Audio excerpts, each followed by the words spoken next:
जिस तरह काबीना में तब्दीलियां हो रही हैं, अखाड़ पिछाड़ मची हुई है, इधर के वज़ीर उधर हो रहे हैं। अपनी मर्ज़ी से मुंतखब लोगों की टीम का चुनाव सदारती निज़ाम में होता है और हालिया इक़दामात के बाद ये कहा जा सकता है कि पाकिस्तान में अमली तौर पर सदारती निज़ाम नाफिज हो गया है। ये कहना है सीनियर सहाफ़ी कामरान खान का। सोच के सफ़र में अगर आप हमारे साथ हैं तो पहले हमारे चैनल को सब्सक्राइब कर लें। कामरान खान ने कहा कि अमली तौर पर पाकिस्तान में सदारती निज़ाम नाफिज हो गया है। इमरान खान ने कुल 9 वफाकी वजारतों में तब्दीलियाँ की हैं और सबसे बड़ी तब्दीली वज़ीर ख़ज़ाना की हुई है और असद उमर को बरतरफ करके साबिक़ वज़ीर ख़ज़ाना हफीज़ शेख को मुशीर ख़ज़ाना लगा दिया गया है। शाहीन सहबाई जो सीनियर सहाफ़ी हैं, उन्होंने कहा कि वफाकी काबीना में बड़ी तब्दीलियां करने के बाद और बजट से पहले असद उमर की जगह किसी और को लाने के बाद भी हालात ठीक ना हुए तो इमरान खान असम्बली तहलील कर देंगे। अपोजिशन को खुश नहीं होना चाहिए क्योंकि ये उन्हीं का फैलाया हुआ गंद है जिसे इमरान खान अब साफ़ कर रहे हैं और अब अपोजिशन का दोबारा आने का कोई इम्कान नहीं है। आमिर कियानी साबिक़ वज़ीर सेहत पर करोड़ों रुपए की रिश्वत के इल्ज़ामात हैं, उन्हें वजारत से हटा दिया गया।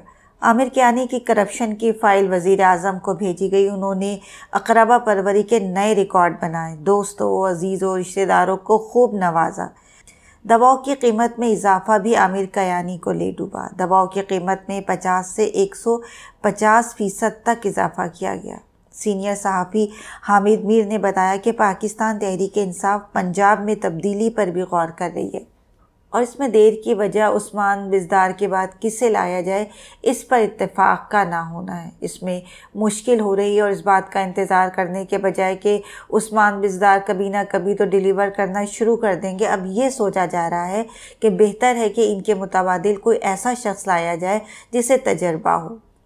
उस्मान बिज़दार को 2 माह की मोहलत दी गई है, नहीं तो इमरान खान ने 4 नाम फाइनल कर रखे हैं और उनमें किसी भी एक को वज़ारत आला सौंप दी जाएगी। सलीम साफ़ी जो इमरान खान के एक बड़े नाक़िद हैं और PTI पर तनकीद करने का कोई भी मौका वो हाथ से नहीं जाने देते, उन्होंने कहा कि इमरान खान एक अना परस्त शख्स हैं और इमरान खान असद उमर को ना हटाते लेकिन वो मजबूर हो गए। असद उमर माहिर इक़्तिसादियात नहीं बल्कि मार्केटिंग के आदमी हैं और असद उमर को तहरीक इंसाफ का ब्रांड भी इमरान खान ने ही बनाया था। तो फिर ये कहाँ का इंसाफ है कि असद उमर तो नाकाम है मगर इमरान खान कामयाब है। और ये मकबूल जान ने कहा कि हफीज़ शेख को जो मुशीर ख़ज़ाना लगाया गया तो क्या किसी को मालूम है कि इससे पहले इस शख्स ने पाकिस्तान को कितना नुकसान पहुँचाया है। पूरे मुल्क को कर्ज़े में डबो दिया था। IMF प्रोग्राम से कभी किसी ने तरक्की नहीं की और इमरान खान को IMF को नज़रअंदाज करने की ये सज़ा मिल रही है। दूसरी तरफ इमरान खान ने पंजाब और खैबर पख्तूनख्वा में भी बड़ी तब्दीलियां करने पर गौर करना शुरू कर दिया है। बिलाशुबा इमरान खान एक ख़तरनाक गली से गुज़र रहे हैं।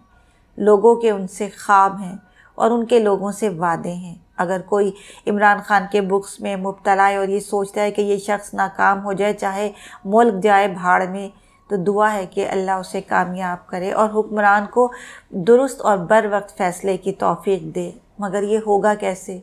क्या कोई चमत्कार होगा?